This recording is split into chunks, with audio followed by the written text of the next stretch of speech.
Providencia, un lugar para encontrarnos en familia. Presenta Combinación Clave. Toda la opinión, realidad y debate sobre los temas que me interesan. Junto a Fernando Paulsen. La clave me escucha. ¿Cómo están? Bienvenidos a Combinación Clave. Ya estamos con nuestro primer entrevistado. Él es el senador Felipe Arboe, presidente del Comité de Constitución, Legislación y Justicia del Senado. ¿Cómo está, senador? ¿Qué tal, Fernando? Gusto saludarle. ¿Cómo estás?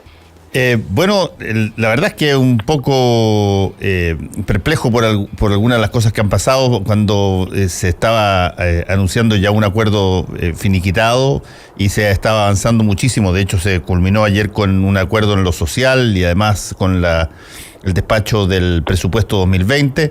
Aparece esta mención del senador Andrés Alamán sobre que si es que no tiene 2/3 para la completa aprobación de la Constitución, se volvería de alguna manera a la Constitución antigua, y quedó una cosa bastante perpleja. Hasta subió 3 o 4 pesos el precio del dólar ayer.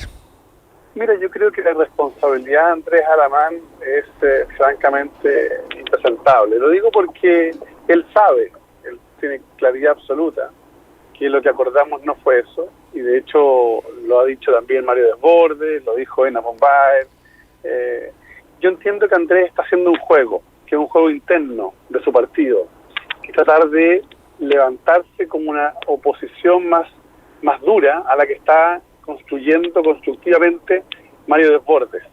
Pero no tiene derecho, a mi juicio, por un tema de ego personal y de posicionamiento personal, faltar a la verdad y generar además un clima enrarecido. Ahora, ayer conversamos con Gabriel Boric, con la gente de Revolución Democrática, con todos los partidos del PS hasta la UDI, y todos entendimos que eran declaraciones más bien personales, no ajustadas a la verdad, y que la verdad no aportaban en nada. Yo creo que parte de lo que resiste Andrés es que lo estén jubilando políticamente a través del surgimiento de Mario Desbordes. Yo creo que por ahí va la cosa.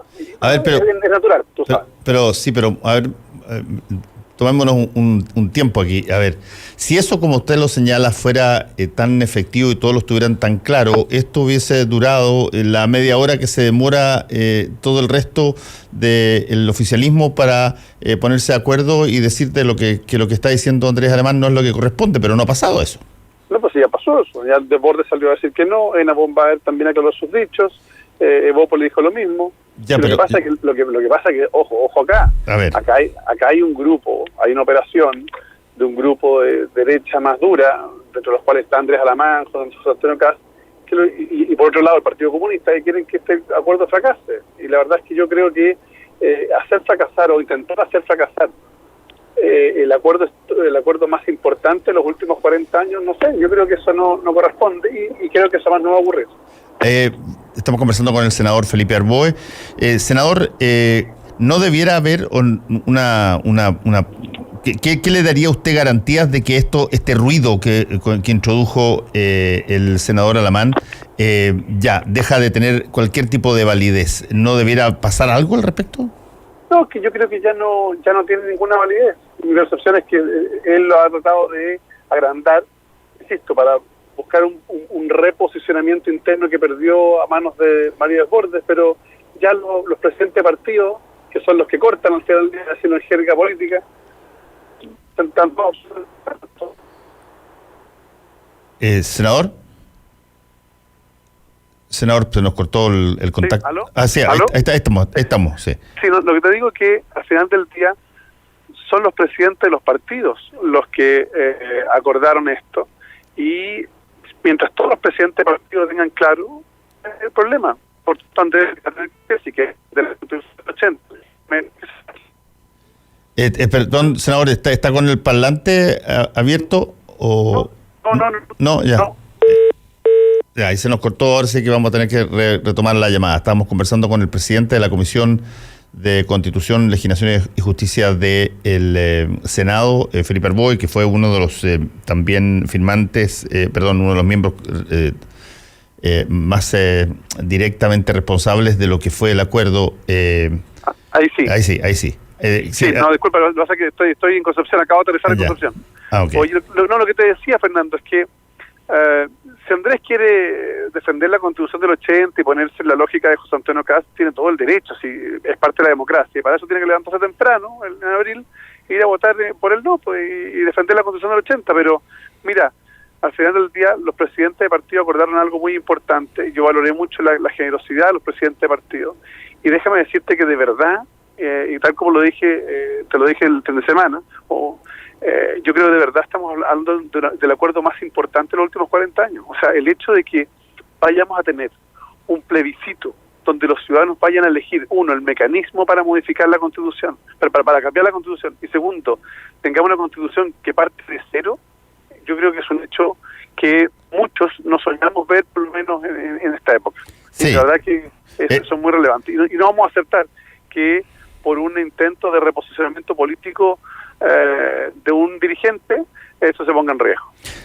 Yo estoy de acuerdo con el planteamiento, solo que cuando un senador como Andrés Alamán plantea que uno de los puntos más vitales para desentrabar todo lo que estaba trabado en algún momento dado, que tenía que ver con cuál, después de votarse individualmente cada artículo por los 2/3, y se tenía que votar totalmente la Constitución por 2/3, y si es que acaso eso no funcionaba, en vez de recurrirse a incluir lo que se requería por materia de ley, se volvía a la Constitución antigua. Eso parecía ya dejado totalmente en el pasado. Usted dice, bueno, eso es una estrategia de Andrés Alamán para reposicionarse en el partido, pero no cabe la menor duda que el ruido que hizo... Bueno, es que yo creo, pero recordemos, veamos la historia de Andrés, pues en general ha generado ese tipo de ruido cuando ha estado fuera de las decisiones. Esta discusión se dio, y no es que uno haya dejado de interpretaciones, esta discusión se dio explícitamente. ¿Qué hacemos si no hay acuerdo? Oye, y se va a tener que votar después, que uno vota los capítulos, se votará después todo el texto, analizar los pros y los contras, y tomamos la decisión explícita de que eso no fuera así. En consecuencia, aquí no hay dudas de interpretación. Y como no hay dudas de interpretación, yo quiero entender que su objetivo es estrictamente personal, mezquino, más bien de intentar reposicionarse. Y yo creo que de verdad el poder de la Relación Nacional se desplazó. Que hoy día Mario Desbordes es el que toma las decisiones, y nosotros valoramos eso y respetamos a Mario Desbordes como el presidente de la Relación Nacional. Ahora, si él está intentando generar un ruido público para un posicionamiento personal, parece que es la vieja política. Yo creo que esas cosas hay que jubilarlas rápido. ¿Cómo se sigue después de todo esto, Felipe Herboe? ¿Qué es lo que debiera venir ahora en términos de los distintos hitos que se debieran estar apilando para finalmente tener en abril este primer plebiscito? Mira, ayer hubo una reunión de los presidentes de partido, y hoy día entiendo va a haber otra, y ahí se debería designar ya la comisión técnica, es decir, los representantes de cada partido, para poder ir materializando este acuerdo. En paralelo, ya está trabajando, varios equipos están trabajando en la redacción de los proyectos de reforma constitucional y legal para materializar el acuerdo. Pensemos que lo primero que tenemos que hacer es que antes del 22 de diciembre el Parlamento debe despachar la ley o reforma constitucional que permite el plebiscito. Logrado eso, ya estamos dentro del plazo en el problema. Y después de eso, obviamente, la Comisión Técnica tendrá que discutir ya los detalles respecto de si hay lista independiente, no hay lista independiente, si hay cuota de género, cuota por el origen, pero eso es después de este proyecto, porque lo primero es este proyecto que materializa el plebiscito.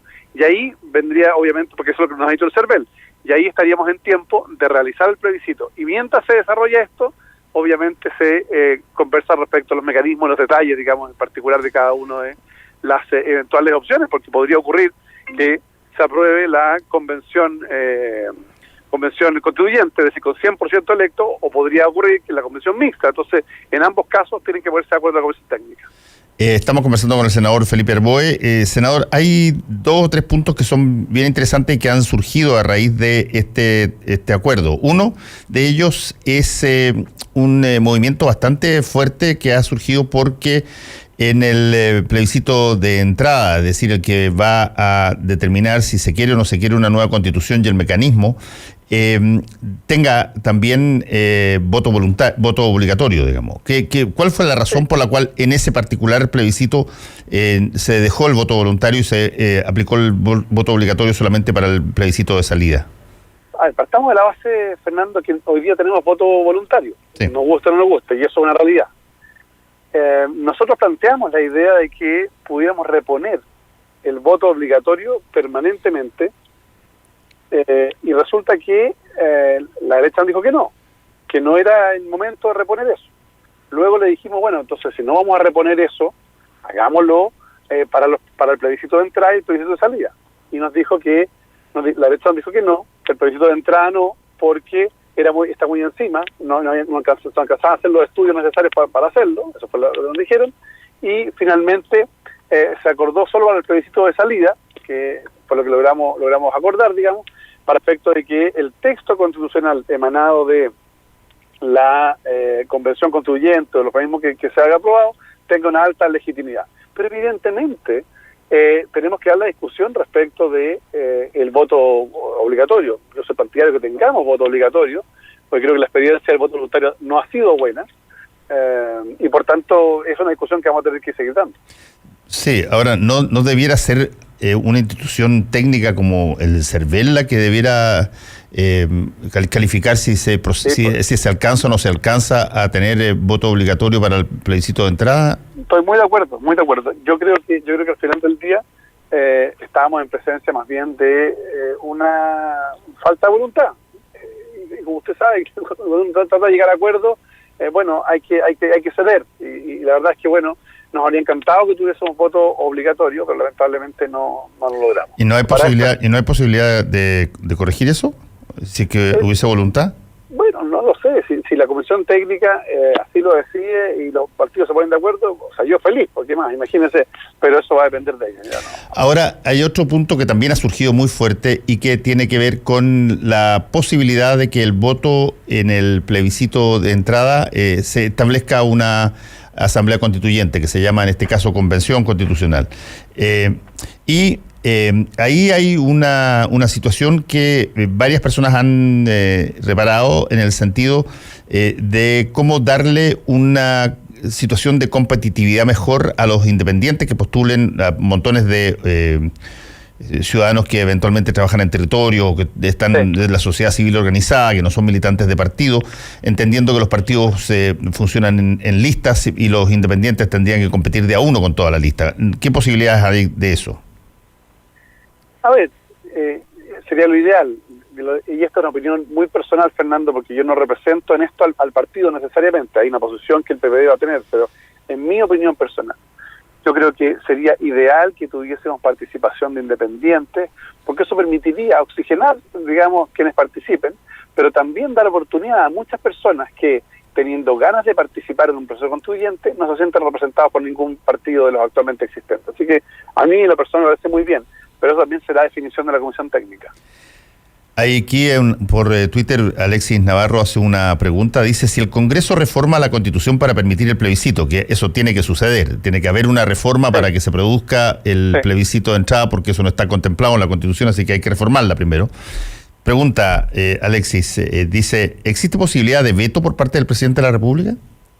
Sí, pero eso no va a ocurrir porque pero efectivamente, existe, ¿no? Sí, siempre existe la posibilidad, pero eso no va a ocurrir porque adicionalmente hemos conversado con el ministro Blumel y yo antes de ayer ya estuve en reunión con el ministro Felipe Ward para coordinar cada uno de los detalles, digamos, de los proyectos.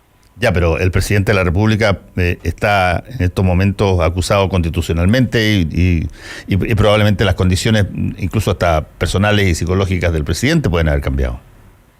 Bueno, puede ser, digamos, pero yo confío en que eso no va a ocurrir, digamos. O sea, de hecho el propio presidente de la República en su oportunidad agradeció, digamos, que se haya llegado al acuerdo, porque evidentemente tuvimos una situación muy límite, muy compleja, y yo creo que todavía el gobierno está en una situación de extrema debilidad. Entonces se requiere, más allá de que uno sea oposición, se requiere buscar mecanismos para poder sacar el país adelante. Si cuando se ve desgobierno, Fernando, lo que se requiere de una reforma es que alguien tenga la posibilidad o algunos tengamos la posibilidad de aportar, digamos, a un cambio que nos saque de esta crisis. Y yo creo que la salida no es otra que la salida institucional. Sería extremadamente impensado que alguien como el presidente de la República pudiese vetar eso. A mí no se me había ocurrido, fíjate. La otra pregunta, senador, tiene que ver con, y probablemente usted lo nota mucho mejor y más palpablemente, es el grado de desconfianza que hay en todo lo que pueda significar o combinar el concepto de acuerdo. Y hay varias y buenas razones en el pasado de por qué algunas cosas que se vendieron de una determinada manera terminaron de otra. Y desde ese punto de vista, la posibilidad de restañar heridas en términos de los representantes de la gente en el Parlamento, ¿qué tan posible lo ve usted en medio de este mare magnum de desconfianza, escepticismo, de preguntarse dónde está la cocina, dónde está la letra chica de todo lo que se hace?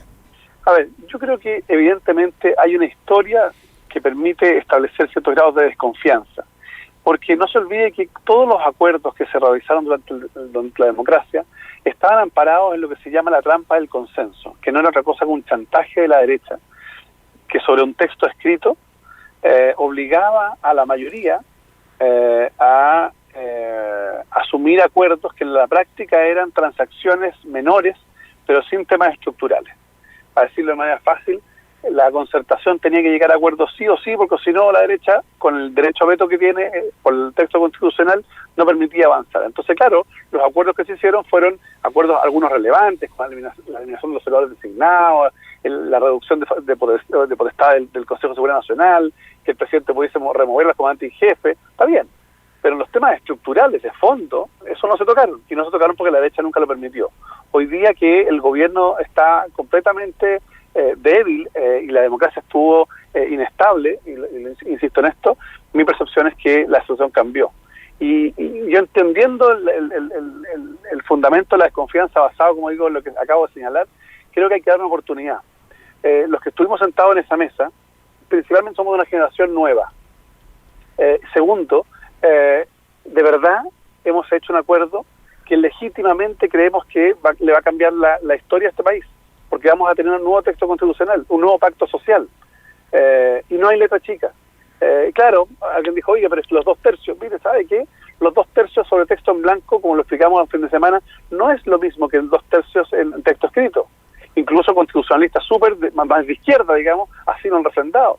Entonces, evidentemente, creo que este es un tremendo avance, y cuestionar el hecho de que la política se ponga de acuerdo y llamar la cocina, miren, me parece que es no entender el rol de la política. Justamente la política, la buena política, tiene que ver con ser capaces de llegar a acuerdos sin traicionar los principios o los objetivos que se tienen. Y déjeme decirle, cuando yo me senté en la mesa para poder llegar a un acuerdo, no tenía todavía la capacidad de imaginarme que íbamos a terminar con un plebiscito para definir el mecanismo y además con un nuevo texto constitucional. Sí. Creíamos en su oportunidad, pensábamos que íbamos a llegar a una especie de convención mixta de 80-20, obviamente queríamos lo más, pero no teníamos mucha confianza tampoco nosotros en que esto se iba a lograr. Y déjeme decirle que el resultado del acuerdo es infinitamente mayor incluso de las esperanzas originales. Así que déjeme decirle que yo por lo menos estoy muy orgulloso de haber participado y ayudado a articular un acuerdo que a mi juicio le va a cambiar a Chile la cara por tener un texto constitucional que nazca en democracia y además nazca de un mecanismo decidido por la gente. Senador Felipe Herboe, en el ámbito de lo que se acordó ayer, que tiene que ver con esta agenda social, ¿qué tan potente es eso comparado con lo que fue o lo que se considera fue el acuerdo en términos de la nueva Constitución? A ver, yo creo que el acuerdo de la nueva Constitución generó el marco de entendimiento y hacer entender al gobierno que tenía que hacer cambios estructurales. Pero eso tenía que materializarse también en la agenda social, lo dijimos desde el primer minuto. Y lo que hubo ayer fue un avance muy relevante en algunos aspectos en materia social. En primer lugar, hemos logrado algo que no pensábamos lograr todavía, pero lo hemos logrado. Es que la pensión básica solidaria, es decir, las personas, los adultos mayores, más pobres de este país que reciben la pensión básica solidaria va a subir el 1 de enero del 2020 para los mayores de 85 años, inmediatamente, de 80 años, perdón, inmediatamente en 50%. Es decir, si ganaban 110 van a ganar 162. Es un cambio importante, a pesar de ser todavía muy precario, pero es muy importante ese cambio. En segundo lugar, gradualmente en 2 años más se va a ir aumentando y llegar al 50% a los que son menores de esa edad. Es decir, ya tenemos una perspectiva de aumento de esa pensión básica solidaria. En segundo lugar, respecto a los adultos mayores, donde está enfocado, bueno, se logra la rebaja del pasaje de transporte público para todo Chile, adultos mayores en un 50%. ¿Qué significa eso, Fernando?